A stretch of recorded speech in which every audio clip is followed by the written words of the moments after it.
لک الحمد یا اللہ الصلاۃ والسلام علیک یا رسول اللہ اما بعد۔ سلسلہ ہے ناظرین کے سوالوں کے جواب دینے کا۔ ہمارے ناظرین میں سے انہوں نے ایک سوال کیے ہیں، یہ کمنٹس میں انہوں نے لکھا ہے کہ حضرت میرا سوال ہے کہ نفس امارہ اور اپنے اندر کے شیطان کو کچل کر کیسے اس پر غالب ہوا جائے، کوئی ایسا وظیفہ بتائیں جس کو کرنے سے شیطان کبھی غالب نہ ہو سکے اور انسان اللہ کی عبادت اور نیک کاموں میں مشغول ہو کر نفس مطمئنہ حاصل کر سکے۔ یہ ان کا سوال ہے۔ نفس امارہ کو یہ کچلنا چاہتے ہیں۔ ماشاءاللہ اچھی نیت ہے آپ کی، اچھی پہل آپ کی اچھی کوشش ہے، سوچ اچھی ہے آپ کی۔ اللہ کریم آپ کو آپ کی سوچ پر کامیابی عطا فرمائے۔ نفس امارہ کو آپ کچلنا چاہتے ہیں، نفس امارہ کو آپ دبانا چاہتے ہیں اور اس کو دبا کر کے نفس مطمئنہ حاصل کرنا چاہتے ہیں۔ اللہ کریم کامیاب فرمائے۔ میں انشاءاللہ اس پر کچھ ضروری باتیں علماء کرام کی کتابوں کے حوالوں سے آپ کو پیش کرتا ہوں۔ پہلے تو یہ سمجھنا چاہیے کہ نفس امارہ کے چنگل میں پھنسنا کیا ہوتا ہے، نفس امارہ کی لت پڑ جانا یا نفس امارہ کا ہو جانا، یہ کیا ہوتا ہے، پہلے یہ سمجھتے ہیں، پھر نفس امارہ سے بچنے کے جو طریقے ہیں اس پر ہم لوگ غور کرنے کی کوشش کریں گے۔ پورا بیان سنیے گا، اچھا لگے تو اس کو شیئر کیجئے گا تاکہ دوسرے لوگوں تک بھی دین کا یہ بہترین پیغام جو ہم دینے کی کوشش کر رہے ہیں یہ زیادہ سے زیادہ لوگوں تک پہنچے۔ نفس کے پیروکار ہو جانا یا نفس امارہ کا ہو کر کے رہ جانا یہ ہے کہ جائز ناجائز کی پرواہ کیے بغیر نفس کا ہر حکم مان لینا، یہ نفس کی بندگی کہلاتا ہے کہ آدمی نفس کا ہو کر کے رہ گیا ہے، نفس کی بندگی کر رہا ہے بندہ، یعنی کام جائز ناجائز بول رہا ہوں، جائز ناجائز اس کی کوئی فکر نہیں، بس یہ کہ کرنا ہے۔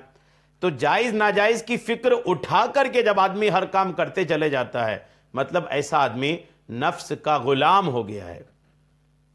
اللہ عز و جل قرآن پاک میں ارشاد فرماتا ہے وَأَمَّا مَنْ خَافَ مَقَامَ رَبِّهِ وَنَهَى النَّفْسَ عَنِ الْهَوَىٰ فَإِنَّ الْجَنَّةَ هِيَ الْمَأْوَىٰ۔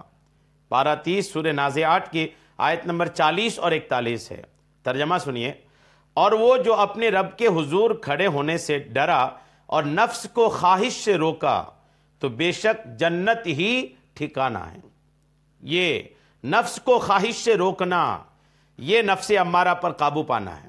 آپ اپنی نفسانی خواہشات، آپ کا نفس جس چیز کی خواہش کرتا ہے اور وہ چیز اللہ رسول کی نافرمانی والی چیز ہے تو آپ اس چیز سے رک جائیں تو ہی جنت کا ٹھکانہ ہے۔ حدیث مبارکہ آپ سنیے، حضرت سیدنا شداد بن اوس رضی اللہ تعالی عنہ سے روایت ہے کہ سرور عالم صلی اللہ تعالی علیہ وسلم نے ارشاد فرمایا سمجھدار وہ شخص ہے جو اپنا محاسبہ کرے، اپنا حساب کرے اور آخرت کی بہتری کے لیے نیکیاں کرے، اور احمق یعنی بے وقوف وہ ہے جو اپنے نفس کی خواہشات کی پیروی کرے، نفس جو چاہتا ہے اسی پہ چلتا رہے، وہ آدمی بے وقوف ہے اور اللہ تعالیٰ سے انعام آخرت کی امید رکھے۔ نفس کی خواہشات پہ چل رہے ہیں اور امید آخرت میں اللہ کی نعمتوں کی ہے، ایسا آدمی بے وقوف احمق ہے۔ نفس کی بندگی یعنی جائز و ناجائز کی پرواہ کیے بغیر نفس کی ہر بات کو مان لینا یا اس پر عمل کر لینا، یہ نہایت مہلک یعنی ہلاکت میں ڈالنے والا کام ہے۔ کیسے بچا جائے نفس کی چنگل سے؟ سنیے، سب سے پہلی چیز نفس کی چنگل سے چھوٹنے کا، اس سے دور ہونے کا پہلا جو سبب ہے، وہ جو نفس میں جو لوگ پھنس جاتے ہیں نا، اس میں پھنسنے کا جو سبب ہے وہ دیکھیے گا، یعنی نفس کا جو ہو کر رہ جاتے ہیں اس کا پہلی جو وجہ ہے، پہلا جو سبب ہے وہ ہے اخلاص کی کمی۔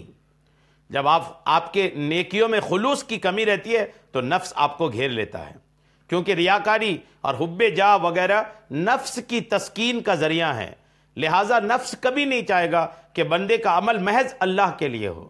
اس کا علاج یہ ہے کہ بندہ اپنے عمل میں اخلاص پیدا کرے۔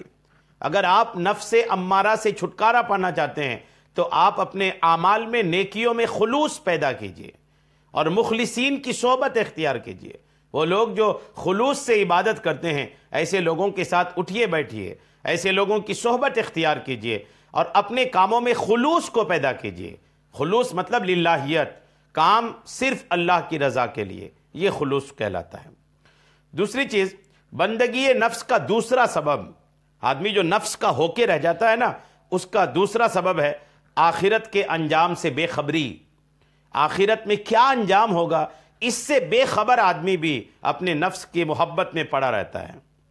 جی ہاں، اسی وجہ سے بندہ نفس کے قریب میں آ کر گناہوں میں مبتلا ہو جاتا ہے۔ اس کا علاج یہ ہے کہ گناہوں کے بارے میں معلومات حاصل کریں۔ اگر آپ نفس امارہ سے چھٹکارا چاہتے ہیں تو نفس امارہ کی چپیٹ میں آ کر آپ جن گناہوں کو کرتے ہیں، ان گناہوں کی جو سزائیں حدیثوں میں ہیں، جہنم کے بارے میں جو باتیں حدیثوں میں ہیں، ان کو پڑھیں، محسوس کریں پھر پڑھنے کے بعد کہ یہ گناہ تو میں بھی کرتا ہوں، خدا نہ کرے اگر یہ گناہ میری معاف نہ ہو کر کے اسی گناہ کے بدلے میں مجھے یہی سزا مل گئی، کیا بنے گا میرا؟ تو سزاؤں کا مطالعہ کرنا، سزاؤں کا پڑھنا، یہ بھی گناہوں سے دوری اور نفس امارہ سے چھٹکارے کا ایک راستہ ہے، تاکہ آخرت میں مواخذے کا خوف اسے اس مہلک بیماری سے بچا سکے۔ اور تیسرا طریقہ، بندگی نفس کا تیسرا سبب جو ہے وہ خوف خدا کی کمی ہے۔ بندہ نفس کا تب ہوتا ہے جب خدا کا خوف نہیں رہتا۔ اس کے لیے کیا کرے؟ کیونکہ خوف خدا ہی نفس کی غلامی سے نجات کا بہت بڑا ذریعہ ہے، کہا جائے سب سے بڑا ذریعہ ہے۔ اس کا علاج یہ ہے کہ بندہ اپنے اندر اللہ عز و جل کا خوف پیدا کرے، دل میں اللہ کا ڈر پیدا کرے۔ اللہ کا ڈر پیدا ہو جائے گا، نفس سے چھٹکارا مل جائے گا۔ بندگی نفس کا چوتھا سبب نفسانی خواہشات کی پیروی ہے، کیونکہ کسی پس و پیش کے بغیر نفس کی ہر بات مان لینا بسا اوقات ایمان کی بربادی کا سبب بھی بن جاتا ہے۔ اس کا علاج یہ ہے کہ بندہ اپنے نفس کی تربیت کرنے کے لیے ہر خواہش کا دیانت دارانہ جائزہ لے۔ آپ کے نفس کی سے کوئی خواہش نکل کے آ رہی ہے، آپ اس کے دین کے ترازو پہ اس خواہش کو تولیے، اور پھر دیکھیے کہ دین آپ کے اس خواہش کی اجازت دیتا ہے کہ نہیں۔ اگر دیتا ہے تو کیجئے، نہیں دیتا ہے تو نفس کو ڈانٹ کے منع کیجئے، نہیں کرنا یہ کام مجھے، چونکہ میرا دین اس سے منع کرتا ہے۔ بندگی نفس کا پانچواں سبب شکم سیری ہے۔ نفس کا وہ بھی محبت کرنے والا ہو جاتا ہے جو پیٹ بھر کے کھانا کھاتا ہے، کیونکہ جس شخص کا پیٹ بھرا ہوتا ہے نا، اس پر شیطان آسانی سے غالب آ جاتا ہے، جس کی وجہ سے نیکیوں میں دل نہیں لگتا، البتہ گناہوں میں دلچسپی بڑھ جاتی ہے۔ اس کا علاج یہ ہے کہ بندہ بھوک سے کم کھا کر نفس کی شرارتوں کو ناکام بنائے۔ بھوک سے کم کھانا یہ بھی جو ہے نفس کو کنٹرول کرنے کے لیے بہت بہترین ہتھیار ہے۔ آدمی جو بھوکا رہتا ہے نا، جس رمضان کا مہینہ ہے، رمضان کے مہینے میں دیکھیے آدمی بالکل اللہ کی عبادت میں پڑا رہ جاتا ہے، گناہوں کی طرف اس کا دل جاتا نہیں ہے۔ کیوں؟ پیٹ بھوکا ہے نا، کہاں جائے گا گناہوں کی طرف؟ تو کھانا کم کھائیں، بھوک ہے اسی وقت کھانا روک لیں، ہاتھ روک لیں، یہ نہیں کہ بالکل گلے تک کھانا کھا رہے ہیں۔ یہ بھی نفس کی شرارتوں سے بچنے کا ایک بہت بہترین طریقہ ہے۔ بندگی نفس کا چھٹا سبب نفس کی شرارتوں سے بے خبری ہے، کہ جب دشمن کے حملے کا طریقہ کار ہی معلوم نہ ہو تو اس سے بچنے کے تدبیر کیوں کر اختیار کرے گا؟ اس کا علاج یہ ہے کہ بندہ اپنی جس نفسانی خواہش میں اللہ کی نافرمانی کا کوئی ادنا سا بھی پہلو پائے تو اسے فوراً چھوڑ دے۔ بندگی نفس کا ساتواں سبب اپنے معمولات زندگی کا احتساب نہ کرنے کی عادت ہے۔ آپ اپنی زندگی کے جو معمولات ہیں، دن بھر میں جو آپ جو کچھ کرتے ہیں، اس کا حساب کرنا سیکھیے۔ شام کو اپنے پورے دن کو ریپیٹ کیجئے کہ آپ اپنے دن بھر میں کیا کیا اللہ کی نافرمانی کیے اور کون سی فرما برداری کیے۔ یہ جب حساب کرنا آپ سیکھیے گا نا روز کا، تو پھر آپ کے دل میں اللہ کا خوف پیدا ہوگا۔ گناہوں کو یاد تو کریں، کیونکہ اپنے روزمرہ کے معمولات کا جائزہ لیے بغیر اپنی خامیوں اور خطاؤں سے آگاہی مشکل ہے، اور نہ ہی یہ پتہ چلتا ہے کہ میری زندگی خالق کی اطاعت میں گزر رہی ہے یا نفس کی پیروی میں۔ اس کا علاج یہ ہے کہ بندہ اپنے نفس کا محاسبہ کرے، نفس کا محاسبہ کریں، اپنے آپ کا حساب کریں، تو پھر آپ خوف خدا آپ کے دل میں پیدا ہوگا، پھر آپ نفس کی شرارتوں سے بچتے چلے جائیں گے۔ تو یہ کچھ طریقے میں نے آپ کو پیش کیا جو کتابوں میں لکھے ہیں۔ اللہ کریم ہم سب کو نفس کی شرارتوں سے بچائے، اور جب آپ نفس امارہ کی شرارت سے بچ جائیے گا تو نفس مطمئنہ آپ کو خود حاصل ہو جائے گا۔ جہاں تک آپ کے وظیفے کی بات ہے، آپ نے وظیفہ پوچھا ہے، تو وظیفہ کرتے رہیں اور ان چیزوں میں ملوث رہیں تو وہ وظیفہ کارگر نہیں ہوگا۔ آپ ان طریقوں پہ چلیے، آپ کو کسی وظیفے کی حاجت نہیں ہے۔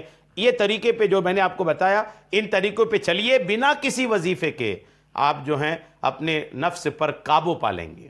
اللہ کریم ہم سب کو عمل کی توفیق عطا فرمائے، آمین بجاہ النبی الامین صلی اللہ تعالی علیہ وسلم۔